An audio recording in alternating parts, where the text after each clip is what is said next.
Hello guys, কেমন আছেন সবাই? এটা যে ভিডিওটা দেখতেছেন, এই ভিডিওটা হইলো এই ভিডিওতে এটা সৌদির একটা নতুন বাড়ি। এই বাড়িটি আজকে 1 বছর ধরে তৈরি করতেছে।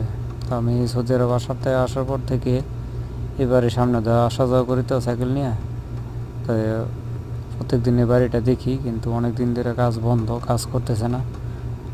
এটা দূরে থেকে দেখলে মনে হয় যে মসজিদের মতো। এই দেশে সৌদি আরব প্রত্যেকটা বাড়ি মসজিদের মতন।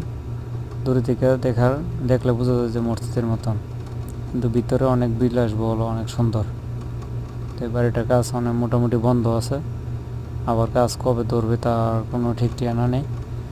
তো যাই হোক, এরকম বাড়ি আমরা বাংলাদেশও কারো যদি বানাই, তাহলে যে বাড়ি যে যেখানে এই বাড়িটা বানাবে সেই বাড়িটা মানুষ দেখার জন্য ছুটে আসবে। অথচ এরকম বাড়ি সৌদি আরবে অহরহ, অভাব নেই, অ্যাভেলেবেল বাড়ি। তাই আমরা রাস্তা দিয়ে যাওয়ার সময় এরকম বাড়ি আমাদের চোখে অনেক পড়ে। আমাদের কাছে অনেক প্রথম ভালো লাগতো না, এখন খুব ভালো লাগে। ওই দেশের বাইরে কোনো কালারফুল করে না, যা কালারফুল করে, যা টাইস টুইস যা আছে, যা সব কিছু ঘরের ভিতরে, বাইরে এসে সাদা সিধা নর্মাল, বুঝছেন? তো যাই হোক, সবাই ভালো থাকবেন, সুস্থ থাকবেন, আল্লাহ হাফিজ।